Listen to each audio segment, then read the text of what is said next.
Well, thank you all so much for joining us for Burglary at the Louvre. How can writers top this? The world is fascinated by the recent jewelry robbery at the Louvre, and so are the curators of crime. The curators of crime consist of mystery authors Connie Berry, Lane Stone, Nina Washman, and M.A. Monin. And it is my distinct pleasure and honor to introduce Lane, who will be facilitating tonight's talk. Lane, you can take it away. Thanks so much. Thank you, Robert. So I'm Lane Stone. I write the art thriller trilogy, The Big Picture. The Collector was book one, followed by The Canvas. And Crimes and Sins will be coming out July of 2026. I wrote several cozy mystery series, and you all know what that is, before turning to writing thrillers. I live in Alexandria, Virginia, and Lewis, Delaware, with my husband and Cordy and Emma, who are standard schnauzers. And we four are the curators of crime. And I put our website in the chat.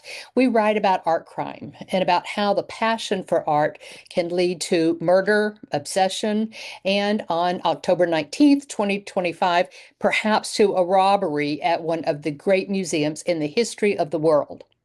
So how can we as fiction writers ever top what happened at the Louvre? In a murder mystery, the body is lying there. The victim is not going anywhere, at least not without a gurney. Not so for stolen art.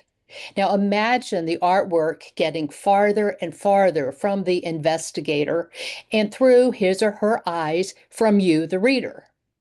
Each step the art takes from that museum is a potential plot for us. And one question that we get all the time is, where do you get your ideas? And this is one way. Tonight, Nina Wachsman will put the crime in historical perspective to give you the scale of what was stolen. Then Connie Berry will talk about the criminals, actually those who've been apprehended so far, and the investigation using what the thieves left behind at the scene. Mary Monin will talk about what was behind your, my, and the whole world's captivation with the event. And I'll finish by talking about what happens next. So here's a few housekeeping notes. For tonight's discussion, we'll use the term art crime to refer to antiquities, art, or antiques offenses. And as Robert said, put your comments in the chat and your questions in the Q&A. Each of us has an ebook to give away, and at the end of the evening, we'll choose winners from a random drawing of those who have commented. And we have a little freebie to thank you all for coming.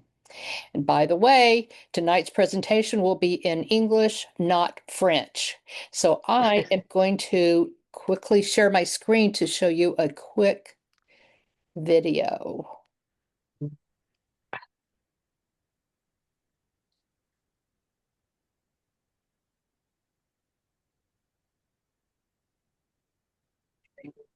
This is a news program, sort of like our 60 Minutes, that released this.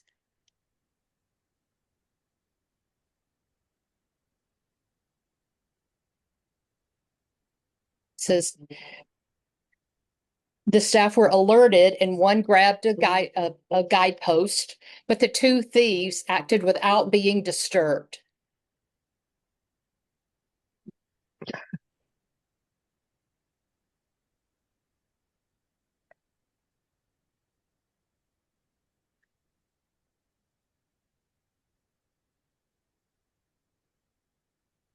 She's like, give that to me, I'll go after him.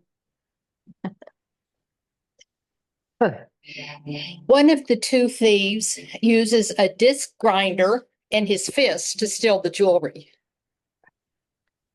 Bam.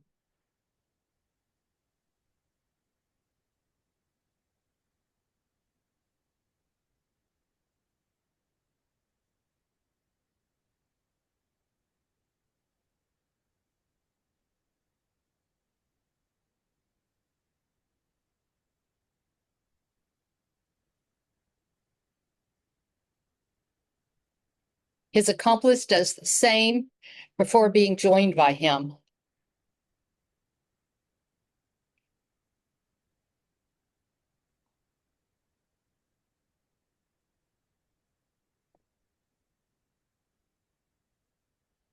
They both finally flee, dropping objects on the ground as they go.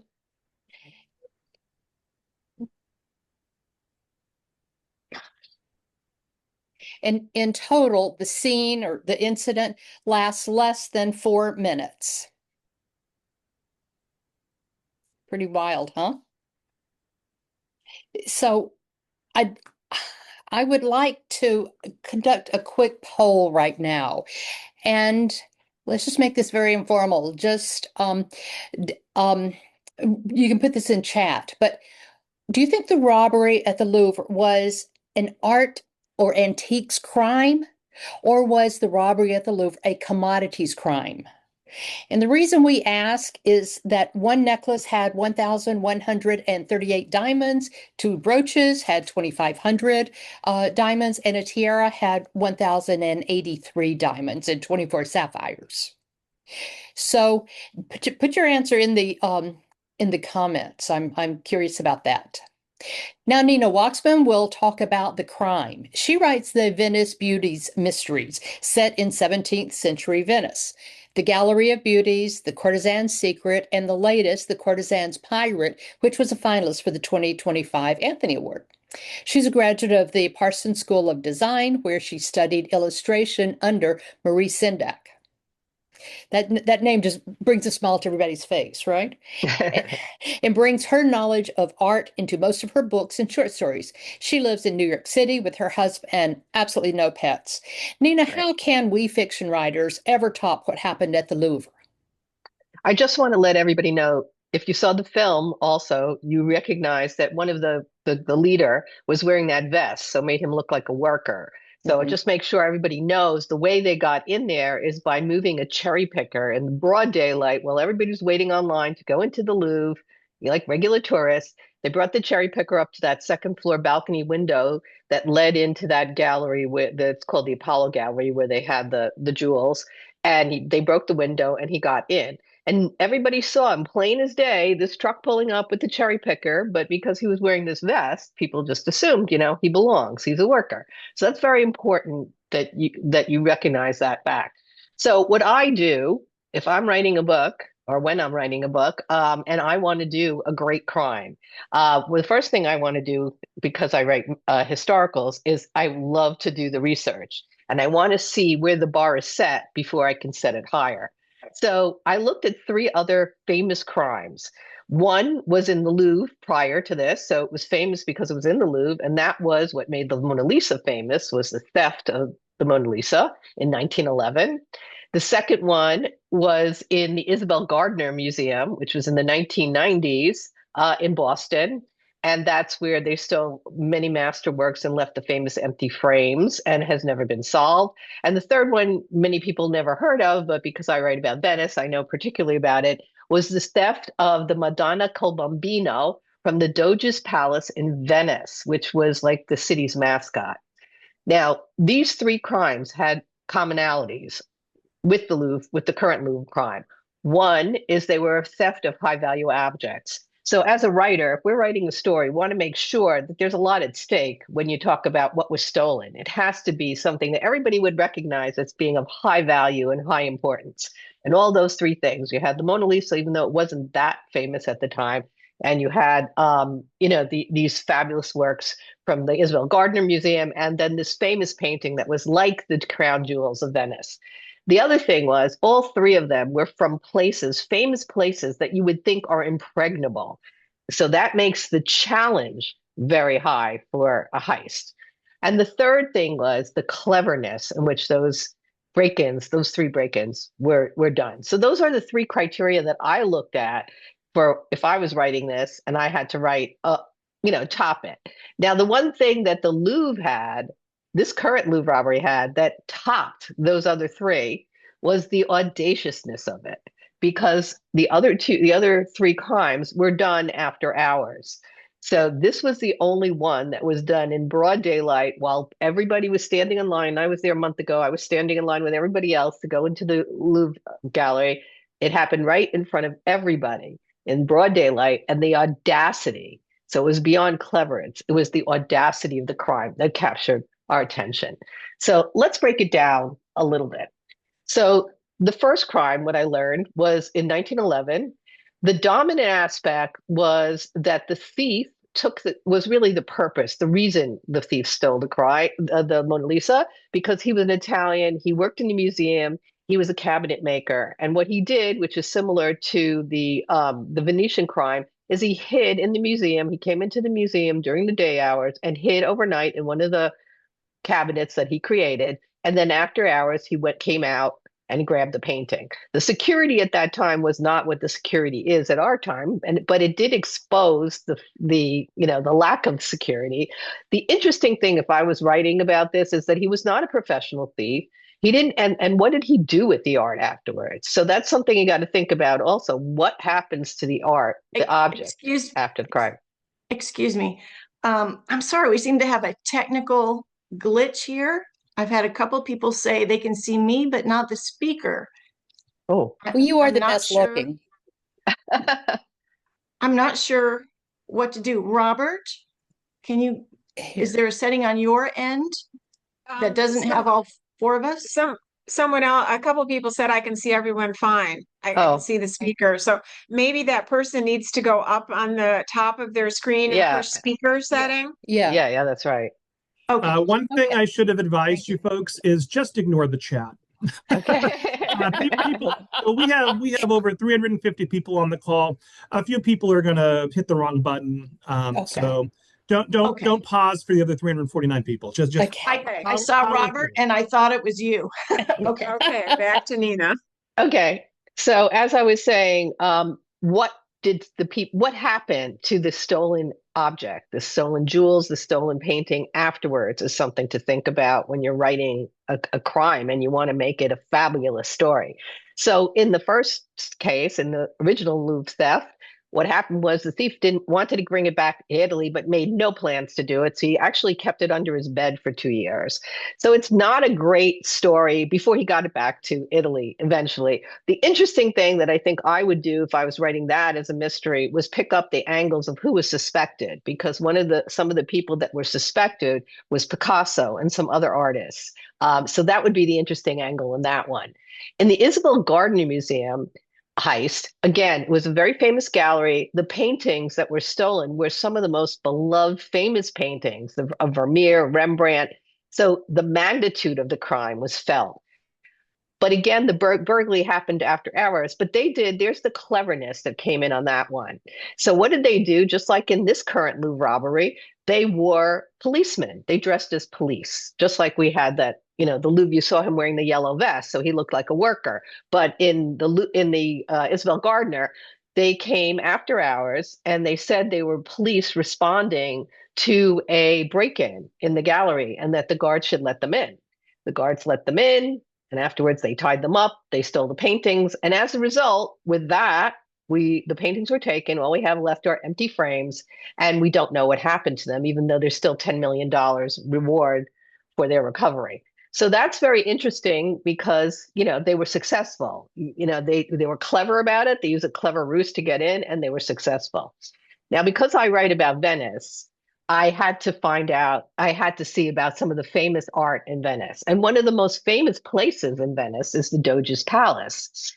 And there was this fabulous robbery in the 1990s where this painting called Madonna col Bambino, which was the equivalent of the crown jewels of Venice. It was their most famous painting. It sat in this gallery in the Doge's Palace for a couple hundred years.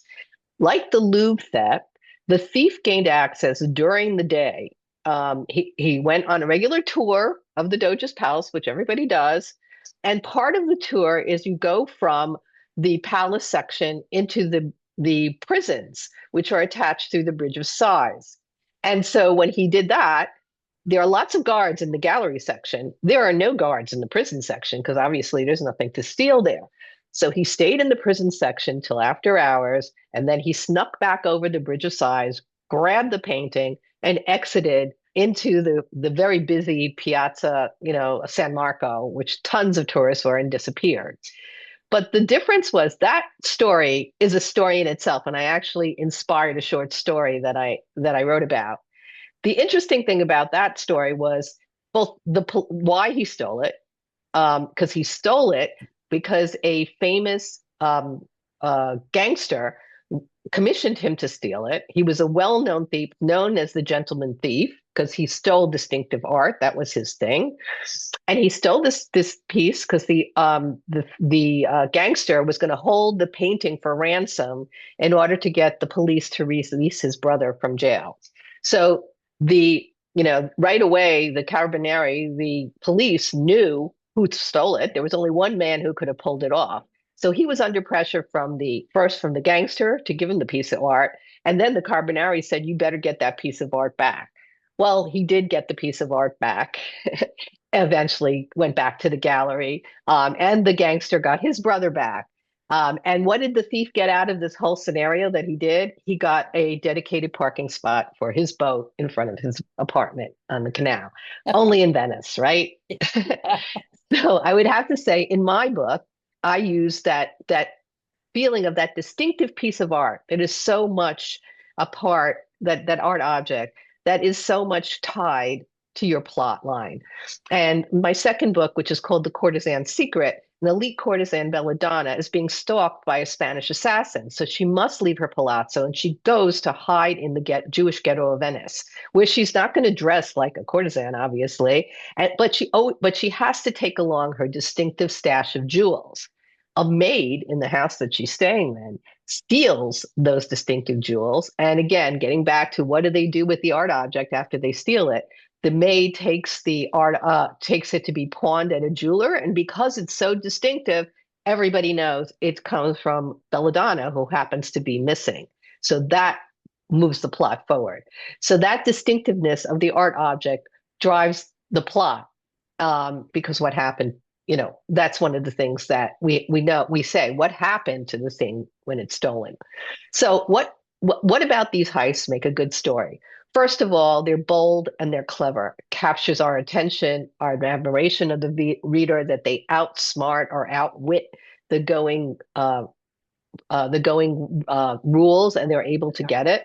The second one is the facade of security. We think these areas are impregnable, and yet they get through them. So it makes that challenge, which gives you the challenge and the daringness that you need in a great story. And then to me, the other important thing is what happens to the stolen objects afterwards. If they disappear, like in the Gardner Museum, it leaves a world of possibilities of what could secretly have happened to them. Or you could use, in which I did in my case, is I used the distinctive, they're pawning it. When they find it, it points in a certain direction that moves the story. So with that, I'll turn it over to Connie and Lane, who will talk a little bit about the criminals. Thanks. And we have some great questions here. Just quickly, Nina, in your opinion, why do you think this crime was done during business hours and during the day? I think because it was easier to get access. Yeah. And I think, Lane, you can talk about that too, is that the security measures are now set up so the places are impregnable after hours, but during hours, anybody could walk in, so I think that was the reason they were able to get in. And then the invisibility of wearing a uniform, wearing that vest, everybody ignores them. They think they belong. Yeah. So someone said, why was Picasso suspected in the Mona Lisa heist? And I'll take that one if you don't mind. Okay. He had a friend who was a thief and had stolen a number of sculptures, and Pablo Picasso had some of those sculptures in his home. And so that's why the police originally looked at him. But the fun part starts when Picasso gets on the stand and that was what was funny. And okay, in this, I think we'll leave this for Connie. It didn't seem like the robbers had weapons. Why weren't they stopped by security? They have two kinds of guards. They have like minders, which those people you saw pretty much were gallery minders, and then security guards. And these minders had called security, but those people weren't real security guards. They're more like, don't touch that, don't, that kind of thing. Okay. Okay. And somebody said, wouldn't the thieves have taken all the jewels out and sold them individually? That is probably what will happen. but it's a different skill set, so it wouldn't be the same criminals. Somebody did ask whether they got the Mona Lisa back, and they did. Yeah. Because when it went back to Italy, the Italian government because it was given by Leonardo. He painted it even though he painted it in Italy, he took it with him when he lived the end of his life in France. So he gave it was given among his belongings it was given back to France, and that's how it became famous, because before that it was just another painting. Okay, Connie, and feel free to, add to what I said about the uniforms. Connie Berry is an unashamed Anglophile and self-confessed history nerd. She's the author of the USA Today best-selling and multi-award nominated Kate Hamilton Mysteries, set in the UK and featuring an American antiques dealer with the gift for solving crimes. Like her protagonist, Connie was raised by antiques dealers who installed in her a passion for history, fine art, and travel. Her latest book, A Grave Deception, was released in December and has been nominated for an Agatha Award for Best Contemporary Mystery of 2025. She lives in Ohio and northern Wisconsin with her husband and adorable Shih Tzu, Emmy. And Connie, what surprised you about the crime or the investigation? How did these perps that we call these people the antagonists, how did they get caught? Because we know your protagonist would have outsmarted them. Well, I hope my protagonist would have, but I hope it wouldn't have happened quite so quickly, because that wouldn't make much of a book, actually. Because, as Nina has said, for all their boldness, the main perpetrators were actually caught within days, and the rest of them, I think there were 4 core people and up to maybe 10 to 12 other people that have been pulled in, and some have been bailed, but there was a larger group, but really within a relatively short period of time. And that's the point, because they say that life is stranger than fiction, but life is often a lot less interesting than fiction as well, because as a whole, criminals do not tend to be, criminals do not tend to be our brightest citizens. And I don't know if you remember, but I remember very well Jay Leno's Stupid Criminals. He would have that periodically. And my very favorite one was a criminal who was aware that the police were looking for his white Mitsubishi pickup, ditched it, stole another vehicle to put them off. Unfortunately for him, the car he stole was also a white Mitsubishi pickup. The criminals who stole part of France's history were not the brightest either. And I just want to say, my books do not all talk about art theft. My books talk about crime in and around the world of fine antiques and antiquities. Theft is involved in some of them, but I do want to begin with the fact that the Louvre is famous, or maybe I should say infamous, for art theft. And I'm going to try to screen share this, so bear with me here and make sure I can do it. Let's see if I can get on here. Okay. Content only is background. I have no idea. It didn't show this before. Oh well. I don't know if anybody can see this. It's sharing it. You probably can't. It's just too little. Let me try that. Okay, that's better. This was Connie, we still can't see it though. Oh, you Give can't one see more it. shot. Okay. Okay, there you go. There. Now you can see it. This is a kind of a political cartoon from 1911. It was by the artist Samuel Earhart, and it shows, this is the Louvre, and there are the guards in it, and virtually everyone is stealing art from the museum. There was an inventory taken at the time that found that over 300 canvases were actually missing. However, and I'm going to stop screen sharing here to come back, victims of theft can be stupid too.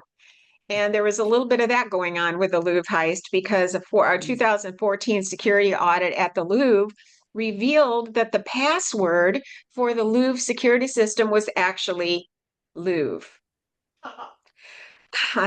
So what can authors learn from this most recent Louvre heist? And Nina's talked about a lot of this. Their boldness and creativity. I mean, the Louvre. you would think, and I would think, that this museum, one of the most famous in the world, would have the very best security system in the whole world. And of course, the setting, over the top, one of the most famous museums in the world, the jewels, the historic jewels of the French royalty, and the boldness of the daylight robbery. This whole thing was so impressive. So when authors are writing about our crime, we have to think big. So, how interesting would it be in a novel to have someone steal your grandfather's paint by number project or your grandmother's collection of refrigerator magnets? That isn't going to be really interesting. So, in fiction, at least, the theft has to be both challenging, hard to pull off, and worth the risk. And Nina also talked about theft as an act of patriotism. And that is a big thing in the art world today, repatriotizing. I don't think that's a word, but you know what I mean. Repatriation. What did you say? Repatriating. Repatriating objects that were taken or stolen from places all over the world. And I just heard a comedian talk about he said the British Museum, why do they call it that? There's virtually nothing British in the museum. And these were people that went around, exploring and collecting things. He said, collectors, yes, Alibaba and the 40 collectors.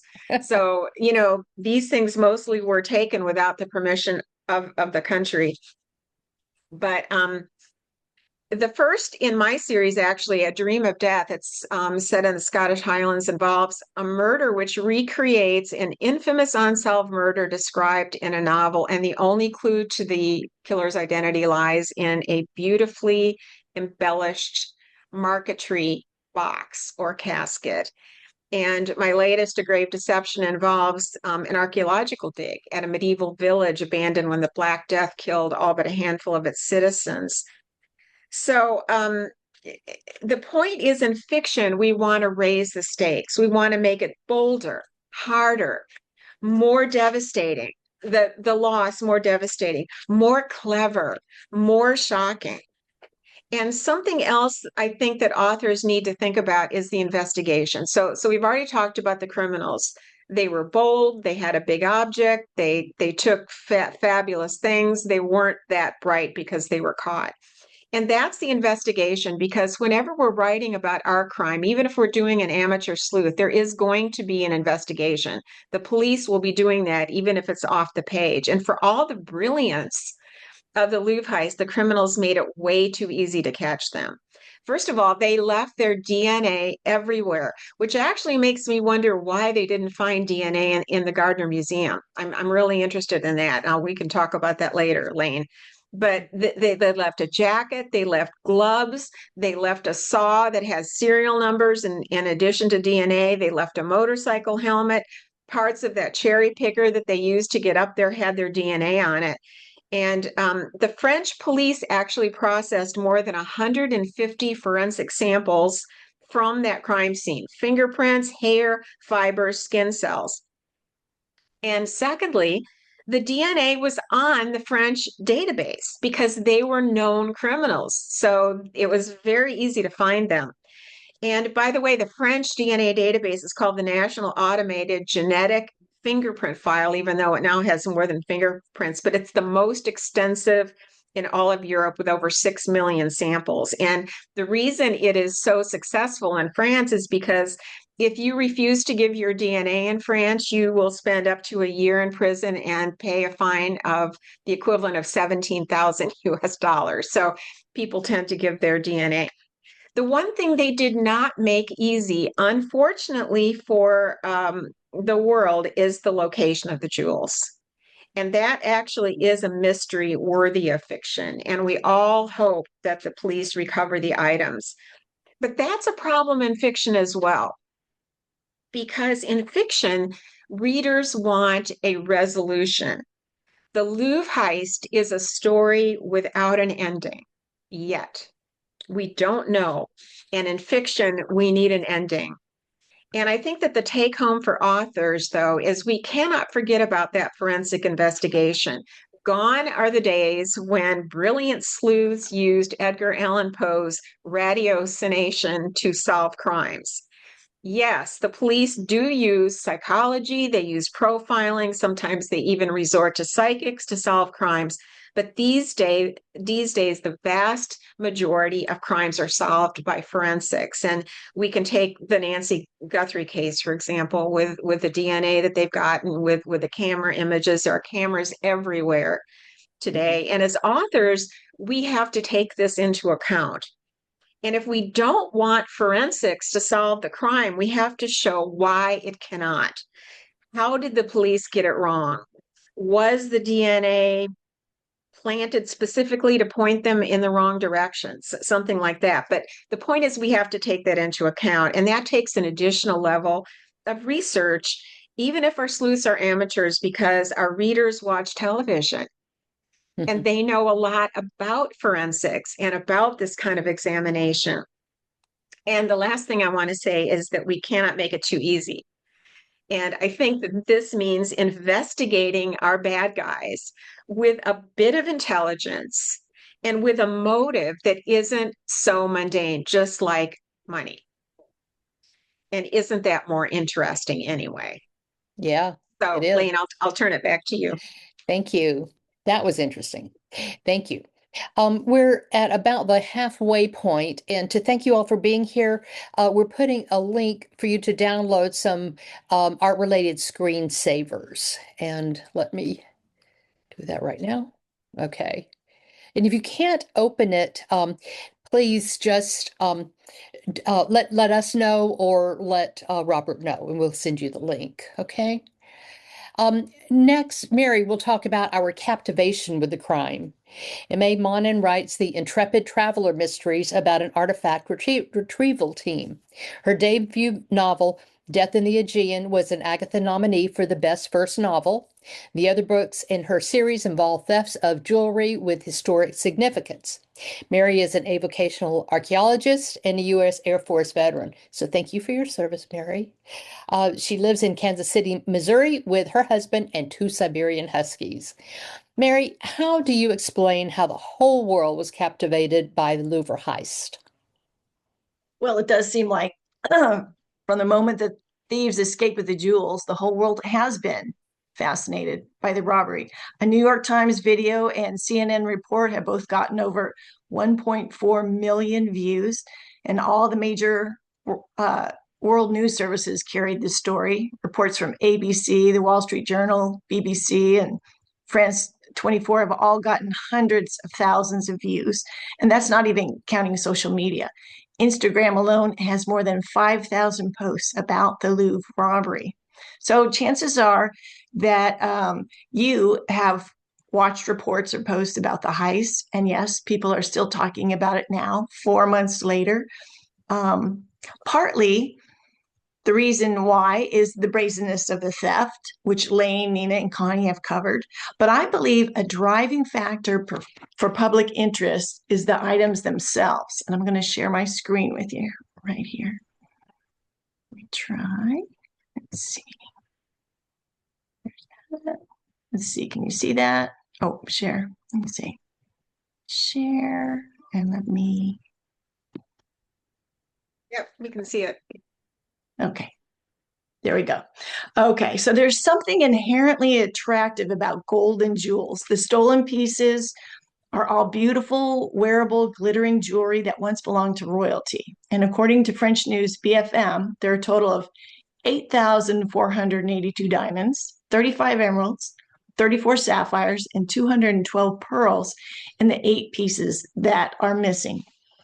Now, I can't kid myself. Even if those were just loose jewels from a jeweler, that would be quite a haul. But set in jewelry, and jewelry once owned by royalty, and you add another layer of fascination. The item's historical value adds to their intrinsic value. French President Emmanuel Macron expressed it this way: the theft from the Louvre is an attack on a cultural asset that we value because it's part of our history.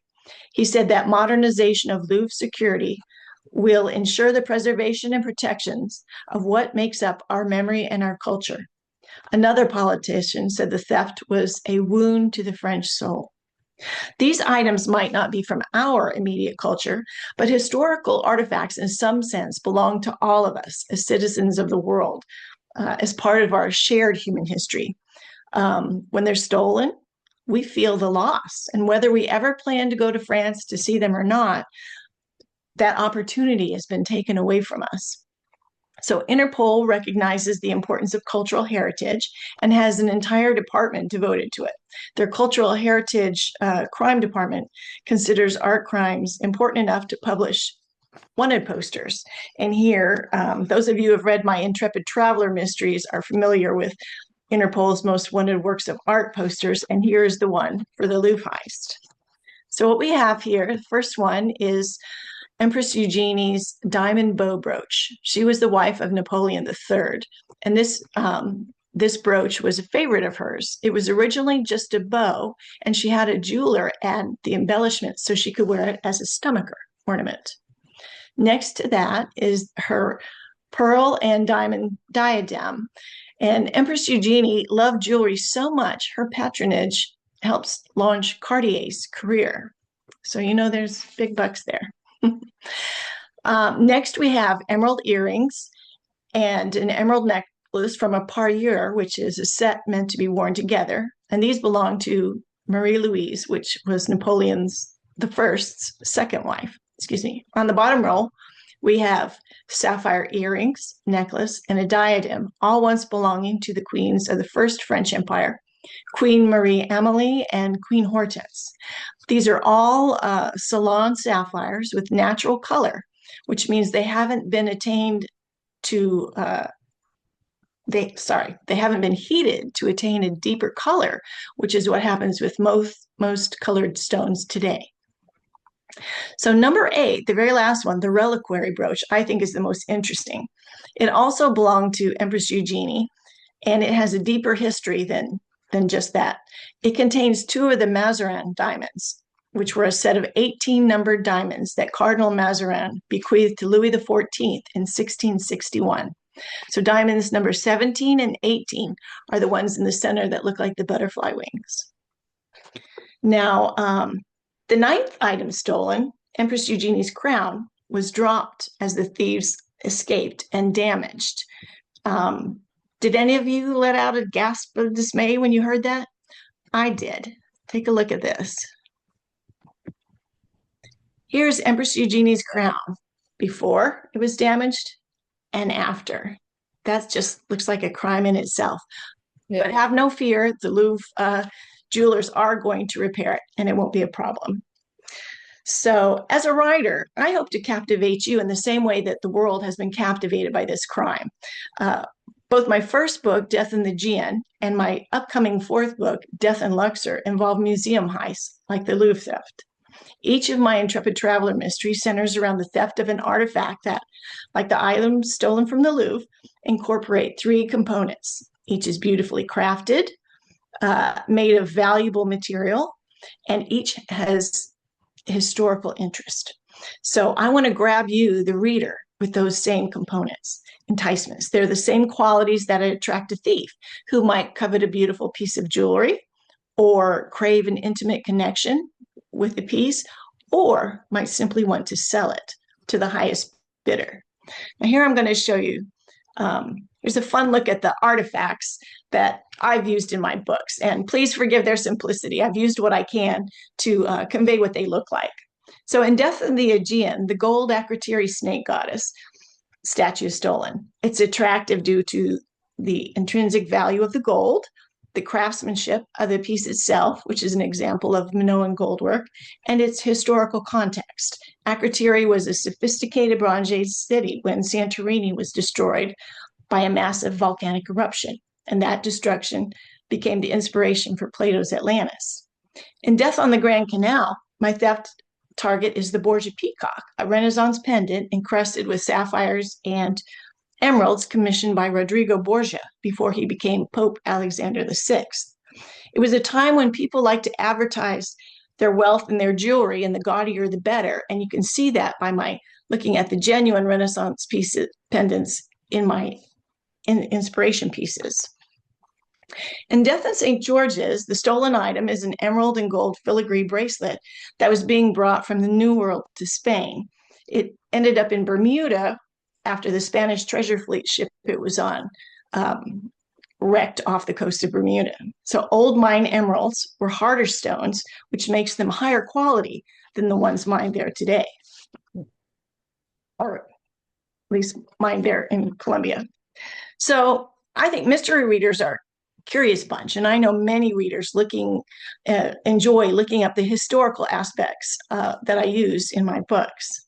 But getting back to the world's fascination with the Louvre heist, I want to share this photo. Oh, and this is the man in the fedora. So this photo went viral, getting over 5 million views worldwide as everybody wanted to know more about the detective. The reality is pretty funny. His name is Pedro Elias Garzon Delvaux, and he's a 15-year-old who went to visit the Louvre that day with his family, but found that it was closed because of the theft. He dresses that way regularly, inspired by statesmen and fictional detectives. And it was weeks before he admitted it was his picture because, as he says, I didn't want to say immediately it was me. With this photo, there's a mystery, so you have to make it last. So I really like that attitude. I have to agree. Everybody loves a good mystery. In my books, the thief is always caught and the jewelry is always returned because I know readers want a happy ending. And part of our fascination with the Louvre theft is the fear that the jewels will be destroyed, that they'll be dismantled and the gold melted down. French prosecutor Laura Bissot announced the worth of the stolen items, $102 million, in hopes that the robbers would think twice and not break them down because the thieves would not pocket the full windfall if they had the very bad idea of melting down the jewelry. I do hope the missing jewels will be found intact, but I have my doubts. In the meantime, police around the world remain on alert for the missing jewels. So, Lane, what can we take away from this? Well, writers in movies and TV type the end when they finish a manuscript. I don't know if anybody does that anymore in books, but anyway, the crime isn't the end. It's really the beginning, isn't it? Now, we'll end by talking about possible plot ideas based on what might happen after the robbery, in addition to the investigation and arrests. 3 questions occur to me. Will it happen again? Will the loot be recovered intact? And will anything change in museum security? Okay, so will it happen again? Christopher Marinello, founder of Art Recovery International and an attorney specializing in art restitution, predicts that there will be more museum heists because of the sky-high price of gold. Just a month before this robbery, France's National Natural History Museum was broken into and about $700,000 worth of gold was stolen. The thieves used an angle grinder, does that sound familiar, and a blowtorch. To combat that, he says we need a cultural heritage terrorism law because everyday art crime results in light sentences. And one of you put the question, these thieves were so cavalier, it's like they wanted to get caught. And somebody could have made a deal with them, knowing that they would get a light sentence, like here's X million of dollars if you're willing to go to jail for 4 or 5 years. Okay, speaking of everyday art crime, findings from an audit that was already underway by the French government were leaked, and they talked about the problem of over-tourism. Remember, we're talking about the most visited museum in the world. Last year, the museum began limiting visitors to 30,000 a day. This month, the entry price for non-EU citizens was raised to $37 per person. But with this many people, security equipment and methods become obsolete faster. The now former museum director, Laurence Descartes, has lobbied for a police station inside the museum. Next, will the jewels be recovered intact? About 80% of you said that this was a commodity crime, and 20% of you said it was an art crime. Now, if you said commodities crime, as I did, you believe the point was to break the items down into 5,000 plus saleable parts, mostly diamonds. These diamonds were old European cut, designed to look good in candlelight. Today, most buyers want a modern cut diamond because we have electric lighting. So these diamonds may have to be recut. And these vintage cuts have seen a little growth in popularity and value because of Taylor Swift's engagement ring. But of course, it would be a huge red flag to have that many old European cut diamonds enter the market. So they'll have to be taken to craftsmen, maybe in Antwerp or Israel, for people with that skill set. Now that means this group doesn't mind playing a long game. We already knew that because of their level of planning, including surveillance. My third question was, what will stay the same? Because even authors can't change these. And what may be different in the future for museum security? One thing that will stay the same, museums will still have to balance beauty and risk. That's difficult when you consider how old some of our most beloved museum buildings are. The Louvre was became a museum in 1783, but it was a royal residence before that. There are unique security challenges. While something like original doors are magnificent, they can also leave the museum vulnerable to threats like forced entry. Something else that will stay the same is museum will always have to balance access with risk. Art, in this case jewels, in a museum is protected differently from other valuables, say money in a bank. For a museum to act as guardians for our collective memory, something that Mary alluded to, people have to experience it, and not from too great a distance. Now, what's changing? Philip Yost, the Notre Dame Cathedral restoration chief, was appointed to reorganize the museum. And many see it as a sign that people have lost confidence with Director Laurence Descartes. Though she has lobbied for money for security upgrades since 2021. I can see that being part of a plot. And of course, when she tendered her resignation earlier this week, at first it wasn't accepted, and then Macron did accept it. And as I said earlier, the director of the Palace of Versailles will replace her. Something else will change. The museum's security became a political football. One party on the right of the spectrum, the National Rally Party, called it a national humiliation and said, how far will the decay of the state go? Nothing like a little rancor to get our slews giving someone a closer look. And something else, this I feel like is the most interesting, and I've saved it for last. Some of the museum's most valuable jewels are now in the Bank of France for safekeeping.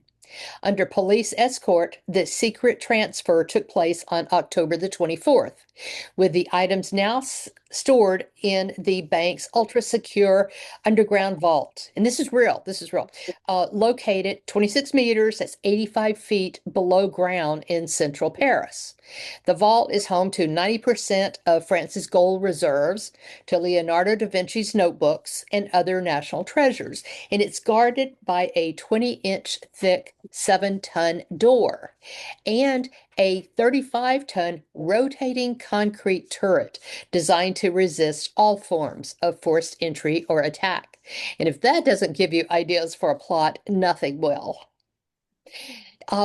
Let's go ahead and give away the ebooks, and then we'll go back to the Q&A. Okay, Connie, she's going to be giving me an ebook of Grave Deception. Connie, who is your winner? My winner is Jim Tellock, Tellock, and we are going to put our websites in the chat. Yeah. And so people have also been asking where they can find our books. And I think if you go to our websites, which are going to be listed, Lane, are you going to do that? Yes, I will. Mm-hmm. Okay. Then you can find our books, where to get them. You can also get them at libraries, of course, but we hope that some of you buy them, which keeps us writing. But yeah, so Jim, if you would just contact me and give me your email, which I don't have, then I will make sure you get the ebook.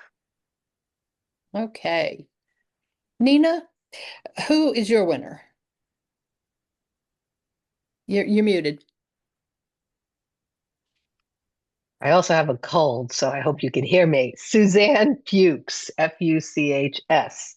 So if you email me also, I will send you a book as well. Okay. Mary? I've got Eileen Harrington. Go ahead and email me, contact me through my website contact form, and give me your email, and I will send you an ebook.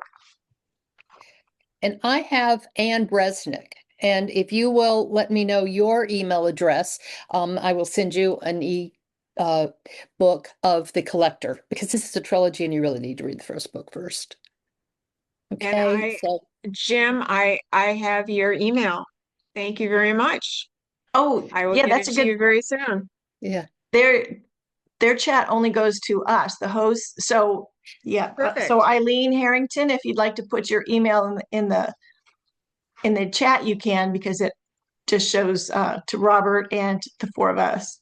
Yeah, and same for me, Or Suzanne contact me. Fuchs. Excellent. You Thank can you. also put it. Okay, I'll keep an eye out for those. So there's so many good questions in here, I Yeah, a swear. lot. Um, let me see. Uh, Can you comment on the new head of the Louvre? I really don't know anything about him. Like I said, he's been the director of the Palace of Versailles. I don't know. It seemed like the most exciting piece of news, though, was when the person that oversaw the renovation and the repair of Notre Dame was selected to oversee the a renovation of the Louvre. And I also think it was interesting that for the crown that Mary showed you, for that to be rehabbed, restored. They took bids for that, and they really are getting some of the best people in the world to do that. Were any of the Louvre burgers already in sight, or did they all come through the window? Two came through the window and two waited on the ground. yeah. Yeah. Why is it so difficult to solve the Gardner heist, in your opinion? I'll give you my opinion. I think the mafia was involved, and Oh. there's so much there so it doesn't matter how much I mean, the reward is incredible, but is it worth it? So somebody else weigh in on that. Why do you think? I also think it was like an organized crime or something like that because first of all, they tried to see if it was there was some rumor that it was an inside job that one of the Mhm. guards was planted inside, but I don't think that ever came through. And it just disappeared so quickly without a trace. It was so well organized, and it seems like those paintings were, if and I believe that one was an art theft that somebody wanted to own those paintings. So whether it's the Russian mafia or the Italian mafia or somebody or the Chinese mafia, somebody wanted, I think that was a coveted painting heist, Yeah, and Yeah. and somebody had the money and the organization to do it. Hmm. that actually is one of the motives for our crime. Patriotism, repatriating items, money. But the other one is commissioned thefts Yeah. Hmm. by an unusual person who is very wealthy and has a lust for owning famous objects. And that person does not care. He's not going to put the pictures up in his living room and invite friends over to admire them and see how much money he has. He is going to keep them for himself or herself and just be able to look at them privately. And for some reason, that feeds their soul, and they're willing to pay for that. So that is another possibility. Probably not the major one, but it is one. Yeah. It's a good type of plot element to have a character as your bad guy like that who has unlimited money and resources and just Yeah. has this crazy passion for the art. I have someone like that in Mhm. my books. Yeah. Yeah, and just, I mean, they're still learning more. And about a year ago, they put together all of this information about what someone, if you just ran into a museum, what would you probably steal?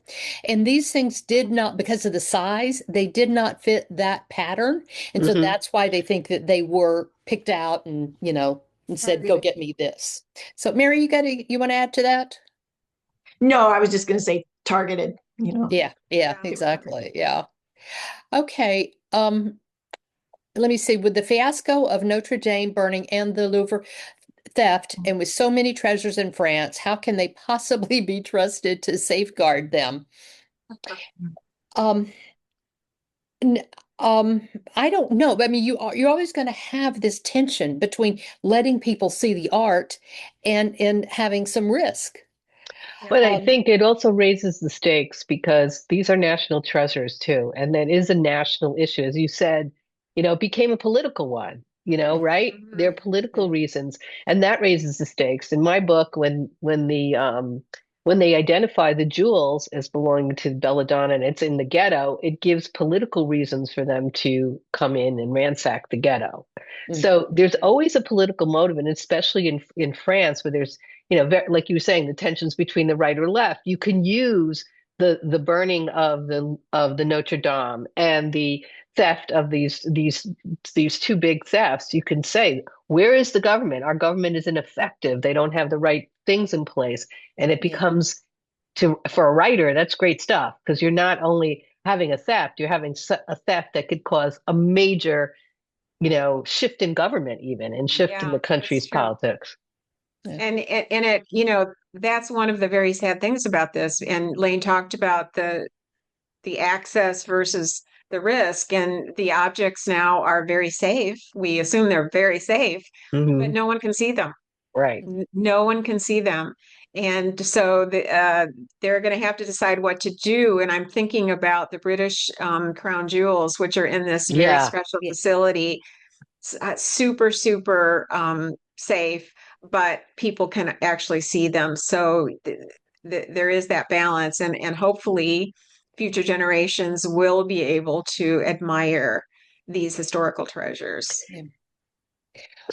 One of my professors said about the jewels in the Tower of London, all that. She said we were talking about the one particular piece, and she says, "Oh, that's not the real one. Those are fakes in there." That's Are one way they? to keep it safe, right? I don't think so, but it's possible, I suppose. But it's a very well kept secret then. Yeah, yeah. And somebody said, weren't there alarms on the cases? And there were, and they did go off. Yeah. But they were in there for 4 minutes, and the whole thing lasted 8 minutes. Okay. There was also a question, how long had the jewelry been an exhibit? And I know it's been there in a long time. They did redo the whole Napoleon galleries, because they used to have it a lot more accessible, where they had like an exhibit where they showed the crown and the royal robes, on a figure. And then they moved it into those cases later on. So there was some effort to make it more protected. But there's been so many articles written, again, criticizing governments for how lax the security is about, on these very famous jewels. Yeah. I'm wondering, I live in New York City, and in the Natural History Museum, they have the Hope Diamond in Yeah. there. Mhm. And they recently had a exhibit called Bling, and it was all the bling and diamonds of rappers. So, Oh, and there wasn't any extra security. There was the same old, same old. So, yeah. maybe they have things wired behind the scenes in cases, but it seemed Mhm. like the wiring went off anyway at the Mhm. Louvre. So, Yeah. And Jeanette brings up the book, The Art Thief, which I read a few months ago. The Art Thief, A True Story of Love, Crime, and Dangerous Obsession by Michael Finkel. And it's about a guy in France. He was in France? Yeah.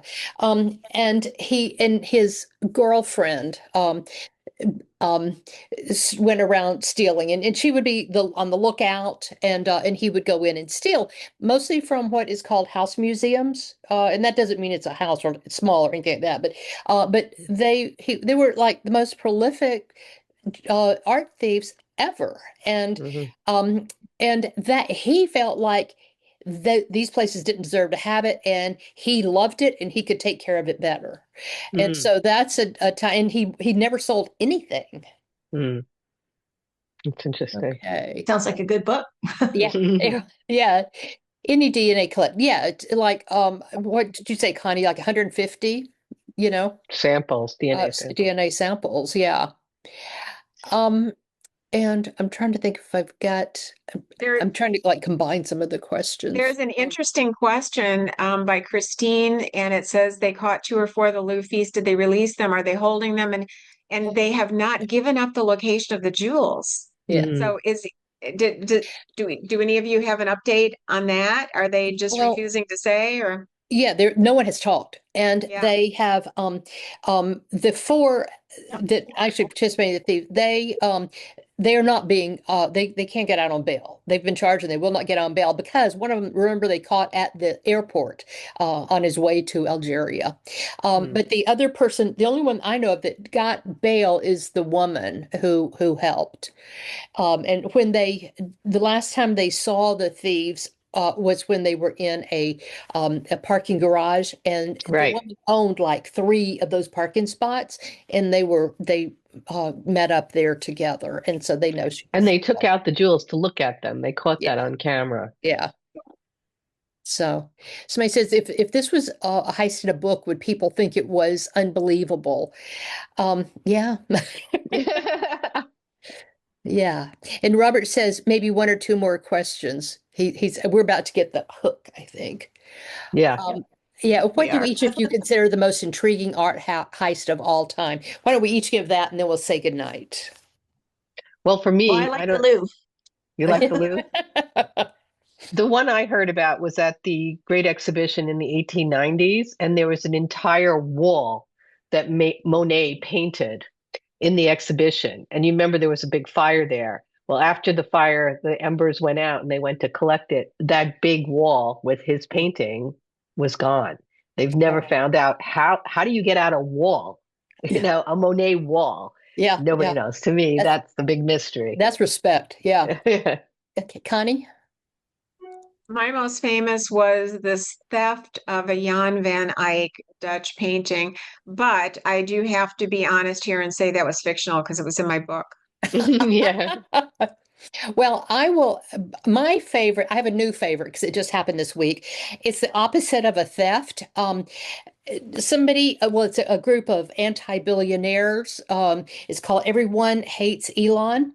And they took that photograph of Andrew, used to be Prince Andrew, in the back of the car, and they had it elaborately framed and they put it in the Louvre.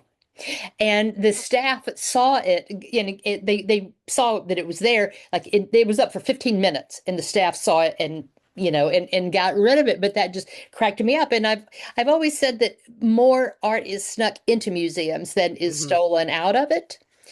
Because One of our people in the audience mentioned that in the chat. Oh yeah. I didn't realize it was that photo. It was, yeah. So, but I thought that was interesting too, that there are many artists who try to sneak their work and put it up in major museums. Yeah. That's the more common crime. All right. Well, this has been so much fun. Yes, thank you. I've enjoyed your comments and your questions, and we've just enjoyed being here. So thank you, Robert. You're the best. Yes, we enjoyed it. So folks, everybody. let's give Lane, Connie, Nina, and MA a big virtual round of applause. Look for an email from me tomorrow with a link to this recording. Please take the feedback survey when you exit the Zoom. And just to clarify something I said, when I said ignore the chat, I didn't mean ignore the comments. I meant ignore the technical difficulty comments questions. Yeah. And I was getting around to addressing several of them, most of which I think were user error. Sometimes it depends on if they're using a tablet or a phone or a laptop, or are they using the app, or are they using their browser? Is their browser up to date? Are they using the newest version of Zoom, et cetera, et cetera? But when there's 350 people on the call and only one person has an issue, it's generally that one person and not Zoom itself. So anyway, just want to put that caveat in there. So I didn't want people to think I ignored the chat. All right. So thank you all so much. And I hope everyone enjoys the rest of their night. Thanks again. Yeah, bye. Bye-bye.